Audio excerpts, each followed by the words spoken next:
Thank you for joining us for 3Bs on the Law podcast, hosted by Trisha Barita, Camille Canali, and Susan Dawson. Disclaimer, this podcast is for entertainment and informational purposes only, not meant to provide legal advice, and does not create an attorney-client relationship. Also, remember, laws change or they differ by jurisdiction, so this is not a substitute for seeking legal counsel in your jurisdiction on the current law applicable to you.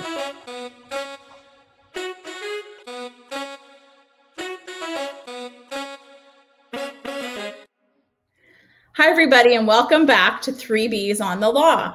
The EEOC finally came out with some guidance on giving vaccines to your employees and giving them incentives.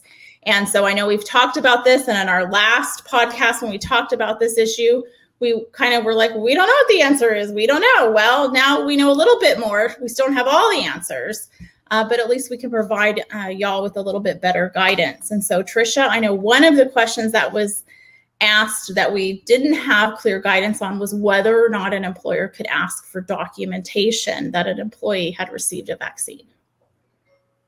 Yeah, so they did talk a little bit about that in the responses as to, yes, you can ask for documentation and you can use it with incentives, but you can kind of delineate it in between whether or not you as the employer are asking them to provide proof of the vaccine from some healthcare provider or a pharmacy versus the employer being, participating in the vaccine process or hiring a third party to be participating in the vaccine process.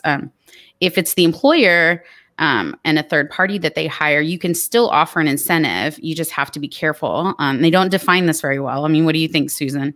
It's a little limiting. They said, don't be coercive. Well, what is being coercive, right? They didn't really explain it, so there's still some gray area there. They could have put $100 certificates coercive. They could have just put that in there, and everyone would have gone, okay, now we know. Yeah, but no, they couldn't be that clear for us. Absolutely not. They just said if you're contracting with somebody and having your incentivizing your employees to go to that contracted provider, don't be coercive. Okay. Yeah. But it appears, I'm not saying they said you could be coercive otherwise, but it kind of sounds like, they said no limitation if it's about, them going out to like a healthcare provider or a pharmacy or, all the other ways that people are getting vaccinated. That doesn't have anything to do where the employer would somehow in some way get exposed to those questions that clearly the EEOC in this whole process, it seems to me like they're obsessed with the vaccination questions. They're like, right. We don't want anyone to see those. And if you see them, you better have reasons to see them. And if the people that see them, you better put them in special places. And it's because of course there's medical information there and everything. But interestingly enough, I was surprised when they were like, hey, the vaccine is not technically a medical examination or anything, but the questions, are what we're trying to protect. And that's kind of how they're sort of breaking it down. But it is interesting because, it really exposed. If you do it right, you can offer quite an incentive. What do you guys think? Yeah, I mean, it's interesting because we weren't sure earlier on. It seemed as if you couldn't offer much of an incentive, but now, as long as you're saying, "Hey, go out into the world and get your vaccine wherever you want to get your vaccine," but as long as you come back and show me that vaccination card, now be clear, don't show me the questionnaire you filled out. Right? Like Trisha said. Don't even tell me about it. Don't bring that questionnaire you filled out, but show me that card that just says you got the vaccine and now I can incentivize you, and there really isn't much of a limit. And I could follow that up with if you can't, you can ask them if they got the vaccine, but you can't, if they don't show you it, so you can't give them the incentive and you shouldn't inquire further. So really I would say the people that are handling these questioning of the employees or inspiring to give them these incentives, they need to be trained, because I'm a little concerned that they would easily walk over that line, because it almost seems like, well, why didn't you get it, Bob? Right. I mean, pretty easily. The simple question of why did you get the vaccine? Well, no, Joe, I didn't get the vaccine. Well, why not, Joe? Right. Well, you now have potentially asked an employee for medical information that you're not allowed to do. Yeah, not unless you go down that whole business necessity road of just don't go there unless you really, unless you're a hospital or one of these places that really you plan to go there anyway, and you're going to mandate, and you're going to do all those things. So if you're just voluntarily trying to incentivize the people to get vaccinated, then the EEOC, what have they not told us? So they've told us some stuff, but what have they still not told us? Well, what's coercive? I think that they have been a little vague with their terms, is what is an appropriate incentive and what goes down the line of being coercive. So, I mean, if you offer your employees $100, well, okay, that's an incentive. But let's say you start offering employees $10,000 to get the, you know, that could potentially be coercive to the employees and those who don't want by choice the vaccine. And it's going to depend on, it's a fact basis, right? I mean, so, you know, if you're offering professional sports figures who are making $10 million a year, $1,000 to get the vaccine, well, that's not coercive. But if you were to offer someone who makes minimum wage $1,000 to get the vaccine, maybe that's coercive. So I think it's a factual situation. But one thing I want to make sure that we jump on is not only can you not get the medical information or ask the why, but once you collect the information that someone had a vaccine, that is confidential. Even though they've deemed that that's not medical information, it is still confidential. So you can't have an incentive program that says if 100% of our employees get you know, vaccinated, we'll have this big prize. And then anytime someone gets vaccinated, you put their name up on a wall to show that they were vaccinated, right? You can't do that, right? So we can't be disclosing and we can't be calling out who isn't getting vaccinated. It needs to be, it should really be an individual, incentive, right? I think you're right, Susan, because the actual, I think what they said was that the actual the process of getting the shot, they're considering not a medical examination according to the EEOC, right? Mm-hmm. But the information about it, the card and everything, I think you're absolutely right. Like that's definitely confidential, and it is such a hot topic among employees and everybody right now of wanting to know who got it, who didn't get it. The people that got it want to make sure everyone around them got it, and the people that didn't get it don't really want to talk to anybody about it, frankly, or they have their own reasons, that they're possibly protected for religious or medical reasons, or they just don't, they're not happy. Some people don't trust this vaccine. So there's a lot of, discord in the workplace already about who wants to talk about and who doesn't. So I think that's a good point, that this, certainly the management shouldn't walk into those situations and start sharing that they know who got it. And I think with the incentives, you couldn't be like, yay, whoever won the incentive. I get what you're saying.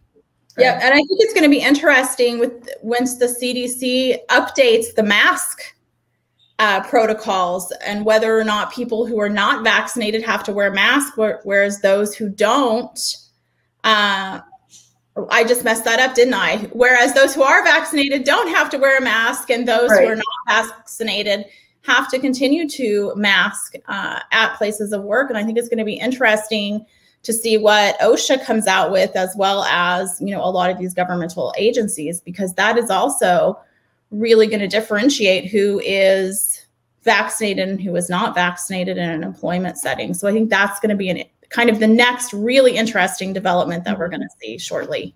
Well, if it's anything like I'm sorry, go ahead, Susan. Well, saying that's already happening here in Illinois. They're already saying if you're vaccinated, you don't have to wear a mask. Obviously every workplace and every business can have their own policy, but a workplace can have a policy that says if you're vaccinated, you don't have to wear a mask, fully vaccinated. If you're not vaccinated, you have to wear a mask. Well, aren't you essentially making your employees disclose they haven't been vaccinated by wearing a mask? So, that goes outside of this incentive program, and that sounds like an entirely different podcast. That is a different podcast. Things are that states and counties are offering incentives now. And so, Tricia, what are they offering in Texas?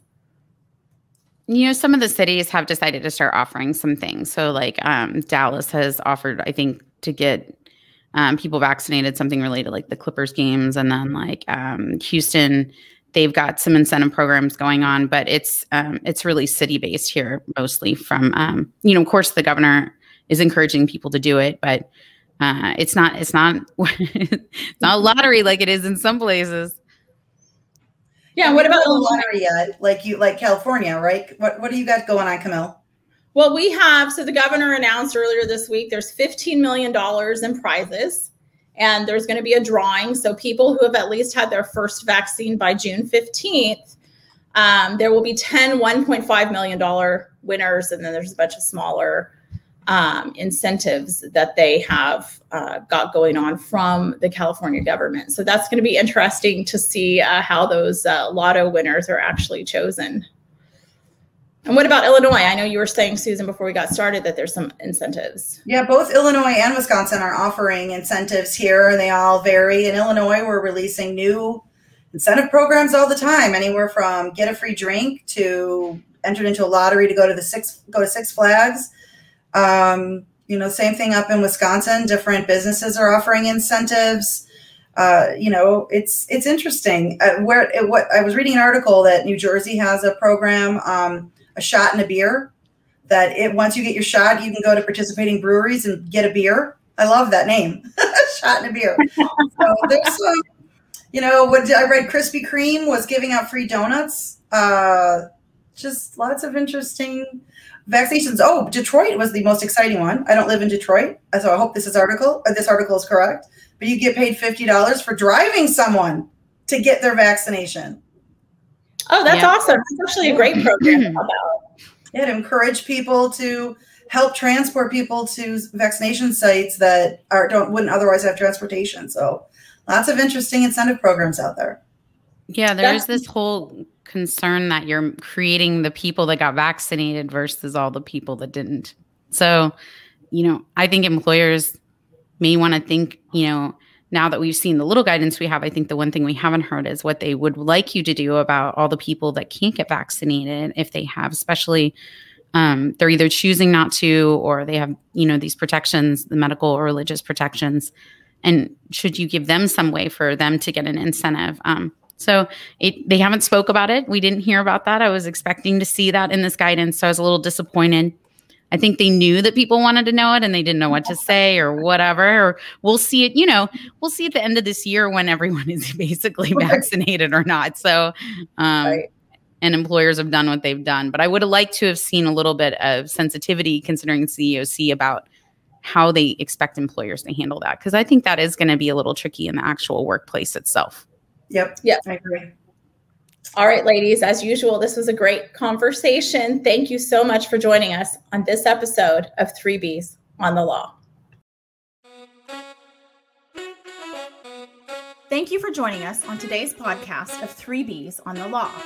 Don't forget to like and subscribe to our podcast. We also welcome any comments. If you'd like to get in touch with us or suggest a future topic, you can email us at 3THREEBsonthelaw@gmail.com. And because we're lawyers, we need to remind you that this podcast is not meant to provide you with legal advice and does not create an attorney-client relationship. Thank you again for joining us, and have a great day.